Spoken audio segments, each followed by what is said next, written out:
lucky. Feel so lucky, feel so lucky. Hi mga Beshi Wap! Welcome back again dito sa aking YouTube channel. Kung bago pa lang kayo dito, my name is Junko Studio. At syempre, kung hindi pa napag-subscribe, don't forget to subscribe to my channel. At syempre, i-click mo na notification bell para every couple do ko ng mga new video, mana-notify kayong lahat.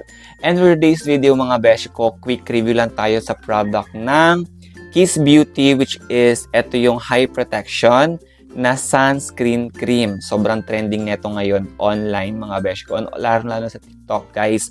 So, nakalagay dito mga besh ko is Kiss Beauty SPF 90+, PA+++, sunscreen cream, refreshing sun look, effective whitening, smooth, and also UVA and UVB, UV+. So, ito yung kanyang packaging. Yung packaging niya ang shala. Ang perfect ng packaging niya guys. Sa packaging pa lang, grabe, ang ganda. And of course, syempre mga beshi ko, nailagay ko na sa mukha ko. So, hindi ko mapapakita sa inyo kung paano ko ba siya inilagay, kung mahirap ba siyang i-blend. Mga beshi wa, papakita ko na lang sa inyo yung texture ng product. Kasi katatapos ko lang ulit mag-film sa isang platform guys sa TikTok. And ayan na, nai-apply ko na sa face ko. So, kung gusto nyo makita kung ano ba yung or kung paano ko ba siya in-apply sa aking face, pumunta ka sa aking TikTok shop kasi i-upload ko rin siya mamaya.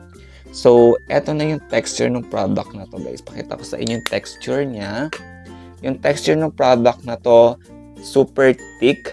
And once na in-apply mo or blended mo sa skin mo, ayan siya mga beshi ko. Meron siyang very medium coverage and yung shade ng product na to mga beshi is light siya. Ayan, light yung color niya. Para kang nag-apply ng ivory shade.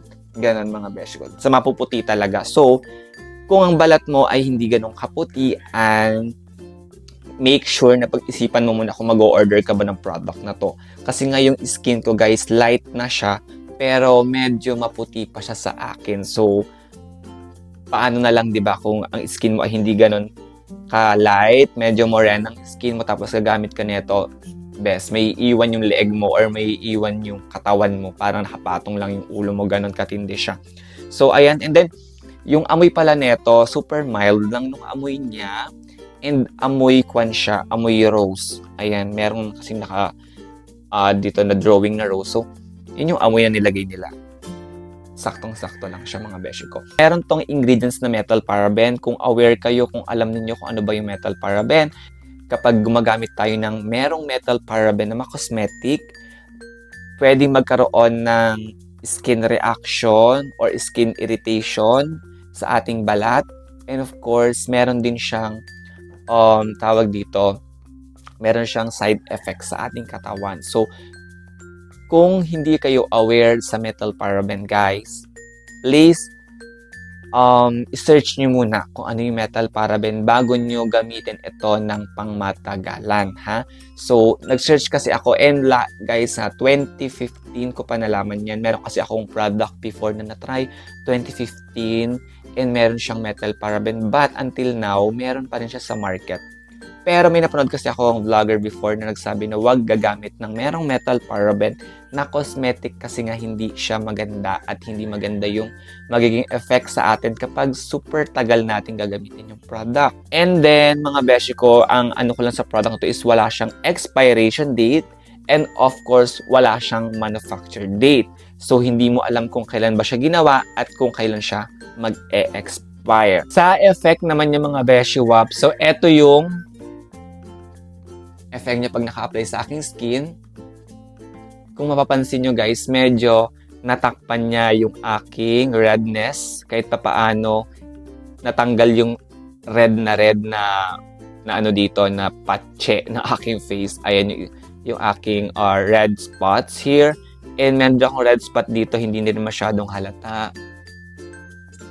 Ayan yung mga pimple marks ko dito, medyo natabunan niya, no? Kaya hindi masyadong halata mga besh. Kasi meron nga siyang medium coverage sa skin na ibinibigay. And of course, meron siyang whitening, super whitening effect. Ganun ang eksena niya mga beshi ko. Ang ganda ng finish pero hindi ko lang alam kung baka mag-breakout ako dito. Kaya medyo natatakot ako, guys. Kasi kayo na medyo nangangati na yung ilong ko. Wala pa tayong 20 minutes na naka-apply sa face ko. Medyo nangangati na dito. So, sana hindi tayo mag-breakout. So, yun mga beshi ko, saan ba ito pwedeng mabili? Sa mga gusto mag-try ng product na ito, mabibili niyo po ito sa mga online shop. Nabili ko lang ito ng 75 pesos. Napakamura mga beshi ko. 60 ml na siya and SPF 90+, PA+++, kaya medyo nakakaba. Kasi diba, 75 pesos, tas SPF 90. Oh my God, perfect.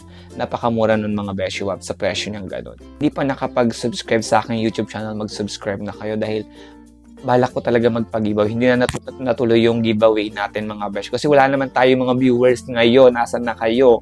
Paano tayo magpag-giveaway? Tapos wala naman nagko-comment. Mag-comment naman kasi kayo kung gusto niyo ng mga pag-giveaway na product mga besh ko, ha? So, ayun lang. Don't forget to subscribe to my channel and syempre click mo notification bell para every nag-upload ako ng mga video ma-notify kayong lahat. So, ayun lang mga besh, ha? Thank you so much for watching and see you on my next video.